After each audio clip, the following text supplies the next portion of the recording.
नमस्कार, समीर कुमार। आज वैश्विक आपदा कोरोना पूरे विश्व को अपने चपेट में लिए हुए है। भले ही यहाँ के विश्व की जनसंख्या को यह आंशिक संक्रमण फैलाया है, लेकिन यह विश्व की अर्थव्यवस्था पर भारी चोट पहुँचाया है और इससे सभी देश करीब करीब ग्रस्त हो गए हैं। उसमें भी भारत जैसे देश, जहाँ का मुख्य एसेट ही जनसंख्या है और ये जनसंख्या श्रम पर आधारित रोजगार यहाँ का मुख्य पेशा है। मतलब पूरे विश्व में एक आंकड़ा है कि भारत में 2 करोड़ लोग ऐसे रोजगार करते हैं जो अस्थाई नहीं है। वो मतलब डेली वेजेज काम करने वाले लोग हैं, उनकी रोज कमाना है, रोज खाने वाले आदमी हैं।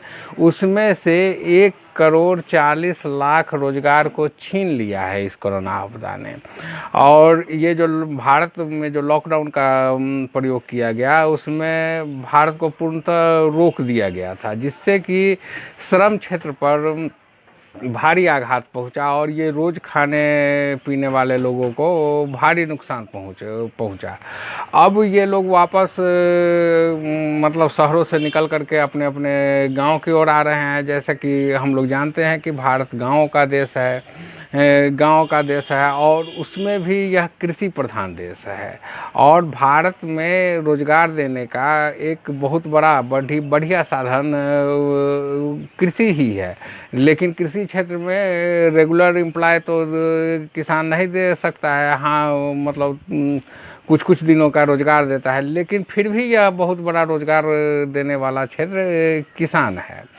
और सारे विश्व ने अपने अर्थव्यवस्था को कंट्रोल करने के लिए अपने जीडीपी के हिसाब से राहत पैकेज दी है। भारत ने भी देने की दी गई है।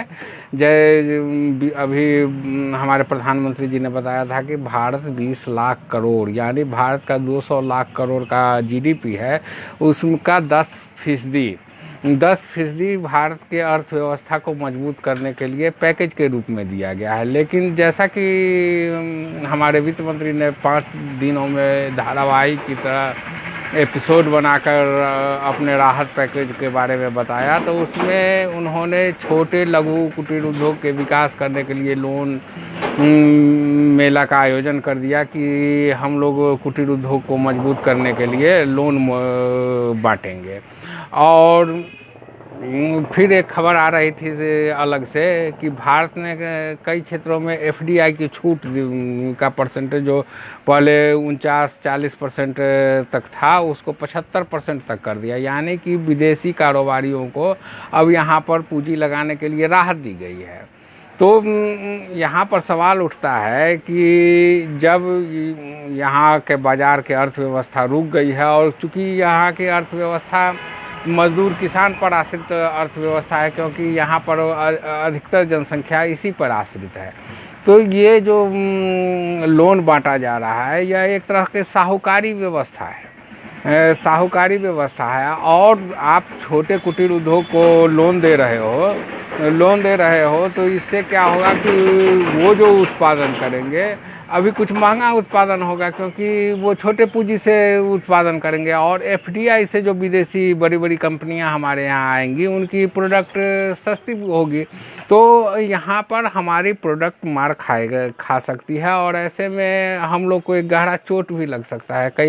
हमने बार देखा कि कई कंपनियां नीलाम हुई, उससे एक दो बैंक कंगाल भी होने की स्थिति में आ गई।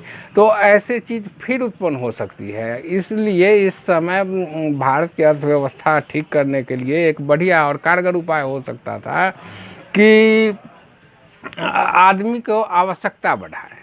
ये आवश्यकता कैसे बढ़ेगी? अभी तो जैसे मजदूर वर्ग हैं, किसान वर्ग हैं, ये लोग बैठे बैठे जो खर्च किए हैं, उससे इनकी आर्थिक कैपेसिटी कम गई है। तो उनकी अगर आवश्यकता भी होगी तो वो अपनी आवश्यकता को मार देंगे। तो इन आवश्यकता को उठाने के लिए इस समय उनको राहत की आवश्यकता है हम लोग जानते हैं ही है कि आवश्यकता ही आविष्कार की जननी है। तो ये लोग कैसे इन लोगों को परचेजिंग कैपेसिटी बढ़े, इसलिए इस समय सरकार को चाहिए था कि डायरेक्ट बेनिफिट वैसे लोगों को दो जो आयकर सीमा से नीचे के लोग हैं। आयकर सीमा से नीचे के लोग हैं, उन लोगों को प्रति परिवार 10-10 हज़ार रुपए का आर्थिक मदद मिलना चाहिए। इससे क्या होगा कि उनमें खरीदारी, और ये 10,000 आने से ये भारत के नीचे स्तर तक गाँव में ये पैसा पहुँचेगा। तो गाँव के लोगों में जब परचेजिंग कैपेसिटी बढ़ेगी तो अपने आप बड़ी बड़ी फैक्ट्रियाँ चालू होना शुरू हो जाएगी। जैसे किसान को भी मतलब एक ऐसी योजना लागू करनी चाहिए जिससे कि किसान को मदद मिल सके। हमारे यहाँ एक मनरेगा कार्यक्रम चल रहा है। मनरेगा कार्यक्रम में 100 दिनों की रोजगार की गारंटी दी जा रही है। आज क्या है कि पूरे विश्व में लेबर लोग जो हैं सो अपने घर वापसी की ओर आ रहे हैं। नई दिल्ली जैसे जो भारत के ही शहरों में रहते थे वो सब अब गांव की ओर भाग रहे हैं। बराबर हम लोग अभी के खबर के माध्यम से सुन रहे हैं मजदूर लोगों की घर वापसी, प्रवासी मजदूरों के बारे में कहानी सुन रहे हैं। अब ये लोग गाँव में आए हैं तो ये गाँव में तो रोजगार के उपाय हैं नहीं, तो इनको कैसे रोजगार दिया जाए। हमारे यहाँ एक कार्यक्रम चलती है मनरेगा जिसमें 100 दिनों के काम की गारंटी लेबर वर्क को दिया जाता है, लेकिन इसमें बहुत बड़ी धांधली होती है। बट इस धांधली में क्या होता है कि बहुत ऐसे लोग सब मनरेगा कार्ड बना चुके हैं जो मजदूरी का काम नहीं करते हैं, और यहाँ पर काम कराने वाले भी क्या करते हैं कि मशीनरी चीज़ का यूज करके काम तो करवा लेते हैं और उन लोगों के नाम पर गलत पैसा उठा करके खा जा रहे हैं। इसलिए मनरेगा कार्यक्रम को किसान से जोड़ देना चाहिए। किसान से जोड़ देने से क्या लाभ होगा कि आप तय कर दीजिए कि 200 दिन का रोजगार हम मतलब मनरेगा के तहत देंगे, 100 के बदले 200 दिन देंगे। और किसान से जोड़ दीजिए, अगर आपको किसान से मदद भी लेना है तो कह दीजिए कि आप 50% पैसा आप दो और 50% सरकार देगी।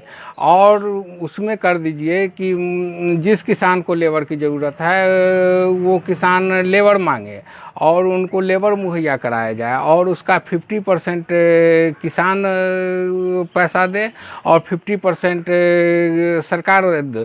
तो इससे क्या होगा कि किसानों को भी एक बहुत बड़ी राहत मिल जाएगी इस आर्थिक पैकेज से, और उनमें भी एक कैपेसिटी बन जाएगी, अर्थतंत्र उनका मजबूत हो जाएगा। तो वो लोग भी अपने आवश्यकता के पूर्ति करने के लिए डिमांड करेंगे, और डिमांड जब करेंगे तो सभी कंपनियां, सभी फैक्ट्रियां, सभी उद्योग धंधे, छोटे छोटे कल कारखाने स्टार्ट हो सकती है।